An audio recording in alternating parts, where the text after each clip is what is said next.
saja. Wah, sebab korang support kita dekat dalam live. Terima kasih. Coklat. Bukan cakap coklat je. Durian, kacang, kelapa semua dekat bahagian depan. And penuh macam ni. Kakak, kalau sampai dalam itu bukan kapi inti dah namanya tu. Kan? Tak apa, kami bos taruh dulu ya, tunggu gaji. Boleh, tapi jangan. Tapi dekat beg kuning tu kalau bukan dalam live, tak ada harga diskaun tau. Kalau akak letak troli boleh je, tapi tak ada harga diskaun. Dia jadi harga asal.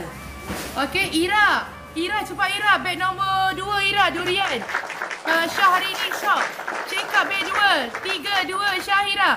Bila live pula setiap hari kecuali hari Sabtu, diskaun hanya dalam live sahaja. Diskaun hanya dalam live sahaja kakak. Pergi ambil cepat kakak. Syahrini, cepat check up beg 2 dan 3. Nama dia Syahrini. Syahrini apa?